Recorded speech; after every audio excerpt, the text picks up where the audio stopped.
Olá, a equipe do Instituto Educande lhe dá as boas-vindas ao segundo encontro. Fique por dentro. O objetivo deste encontro é compartilhar alguns vídeos curtos com conteúdos relacionados ao cenário educacional, em especial as modificações advindas dos atos regulatórios, avaliação externa e gestão educacional. Antes de iniciarmos a apresentação de alguns pontos da Portaria 165 de 2021, que merecem atenção diferenciada pela IES, é importante destacar que a Lei dos Sinais prevê que as séries devem utilizar os resultados da avaliação in loco para fins de regulação e que, do ponto de vista conceitual, não poderia haver avaliação virtual in loco, apenas presencial. Contudo, a expressão in loco teve o seu sentido ampliado para abranger a modalidade virtual da avaliação. Da mesma forma, existem questionamentos acerca da nomenclatura atribuída ao documento orientador para as avaliações virtuais in loco. Guia de boas práticas da avaliação externa virtual in loco. Algumas críticas foram apresentadas sobre a inserção do termo boas práticas, considerando que ainda não foi realizada nenhuma avaliação nesse novo modelo para ter boas práticas, para guiar a avaliação, mas poderia ser um guia orientador. É importante registrar que são diversas previsões que vão impactar nas práticas das instituições de educação superior. Contudo, como objetivo desses encontros é a produção de conteúdos curtos, vamos apresentar 3 pontos positivos e 3 pontos que merecem atenção e que podem surgir com a aplicação do novo modelo proposto. Vamos para o primeiro questionamento. O que é avaliação externa virtual in loco? Os conceitos apresentados pela portaria e pelo guia de orientação são diferentes. Vejamos. Na portaria 165, de 20 de abril de 2021, em seu artigo 1º, parágrafo 1º, define como ambiente de avaliação, no qual poderão ser implementados procedimentos novos ou inovadores para o aperfeiçoamento e modernização das visitas para avaliação externa de IES e cursos de graduação. Enquanto o Guia de Boas Práticas de Avaliação Externa Virtual in loco explica que a avaliação externa virtual in loco consiste na composição de comissões de especialistas para a realização de avaliações externas de instituições e cursos de graduação, com o uso intensivo de tecnologias de informação e comunicação. Compreendemos que esse conceito será consolidado futuramente, pois não se pode restringir ao ambiente e nem à composição de comissões de especialistas que serão responsáveis pela avaliação, por no parágrafo 2º do mesmo artigo, afirma que a avaliação externa virtual in loco trata da organização, acompanhamento e supervisão de avaliações. Isso não seria possível com a restrição a um ambiente ou a uma comissão. De qualquer forma, a avaliação externa virtual in loco ficará sob responsabilidade da Coordenação Geral de Avaliação dos Cursos de Graduação e Instituições de Ensino Superior, da Diretoria de Avaliação da Educação Superior.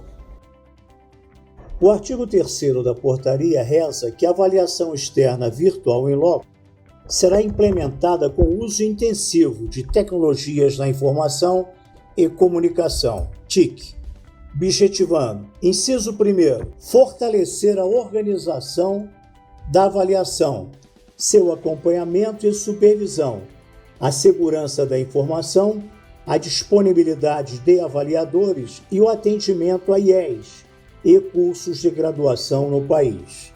Inciso 2º, viabilizar novas formas de interação entre IES e comissões avaliadoras, de forma síncrona, com a garantia de condições para o registro fiel e circunstanciado das evidências de oferta educacional, seus insumos e processos pelas comissões. Inciso 3º, incrementar o atendimento a municípios de difícil acesso ou que possuam atendimento prejudicado por condições de disponibilidade aérea, rodoviária, aquaviária, condições geográficas ou meteorológicas. 4. Dirimir elementos de ordem logística que afetam a realização das avaliações. Inciso 5º, garantir a entrega do relatório de avaliação, dados e informações educacionais às partes interessadas no resultado da avaliação externa, Secretaria de Regulação e Supervisão da Educação Superior do Ministério da Educação, SERES, MEC e IES. Inciso 6. Manter o processo de avaliação externa de IES e cursos de graduação, mesmo em cenários de contingência local, regional ou nacional, como as ocasionadas pela disseminação do novo coronavírus. Inciso 7. Agregar novas tecnologias para a organização da avaliação externa. Inciso 8. Otimizar a dedicação de integrantes dos bancos de avaliadores à interação com as IES e, inciso 9, aumentar a eficiência da visita realizada pelas comissões. Além do conceito e objetivos, fique atento. O INEP poderá proceder por amostragem ou não, segundo seu juízo e procedimentos próprios, à gravação ou ao registro permanente ou temporário das interações entre os membros das comissões e também entre comissões e IES. Portaria número 183, de 23 de abril de 2021. Artigo 4º. A gravação ou registro permanente ou temporário previsto no artigo 7º, parágrafo 3º da Portaria 165 de 2021 ocorrerão conforme previsões da Lei nº 13.709 de 2018. Parágrafo 1º. As entrevistas dos discentes, docentes e do corpo técnico administrativo não serão gravadas ou registradas. Parágrafo 2º. Todos aqueles que participarem das gravações ou registros deverão assinar os termos previstos nos anexos 4º e 5º. Os servidores da CGA, CG e ES poderão atuar como observadores da avaliação, seja em interações da IES com a comissão, seja na interação privativa da comissão. Estes dois pontos têm um potencial relevante para as ações recursais, o que será abordado no curso de formação. Os cursos de graduação previstos no artigo 41 do Decreto 9.235 de 2017, sendo eles Medicina, Odontologia, Psicologia e Enfermagem, não serão avaliados pela avaliação externa virtual in loco. Portanto, estarão sujeitos às avaliações in loco presenciais.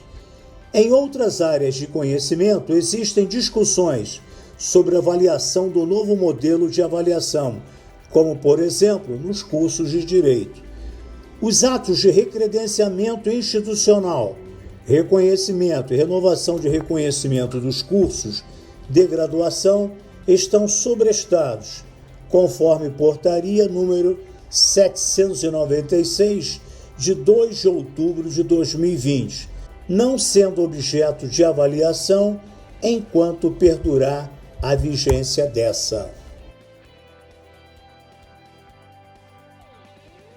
Da mesma forma que a avaliação presencial, a avaliação de forma virtual deve considerar a importância de constituir uma evidência para cada um dos atributos dos indicadores de avaliação.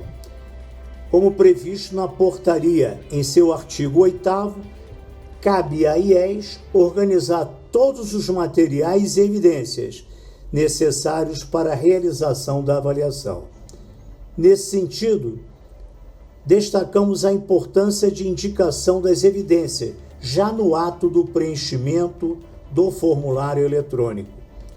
Ainda sobre esse tema, a portaria reza que os documentos e comprovantes adicionais que sejam fundamentais do relatório de avaliação deverão ser transmitidos pela IES à comissão avaliadora via sistema eletrônico determinado pelo INEP e que não deve ocorrer nenhum trânsito de arquivos de qualquer natureza da IES, suas instalações, seu corpo funcional ou discente por qualquer meio que não seja o sistema eletrônico determinado pelo INEP.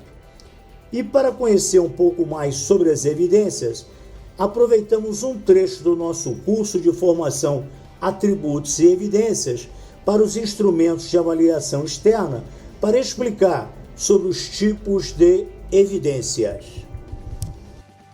Antes de abordar as possíveis fontes de evidências, é necessário compreender o que o INEP entende por evidências.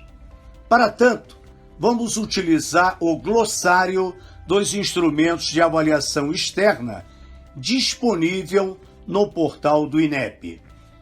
Chama a atenção que, antes mesmo de conceituar, é feita uma distinção entre os instrumentos anteriores e o atual, no que se refere ao papel das evidências.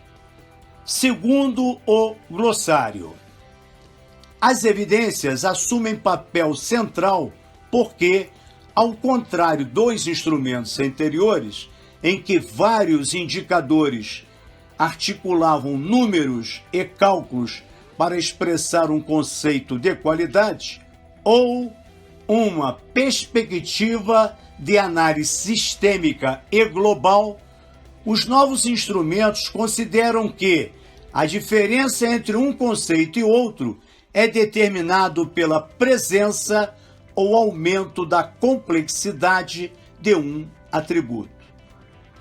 A partir disso, percebe-se que todos os indicadores terão seu conceito associado à presença ou não de evidências que sustentam a presença dos atributos.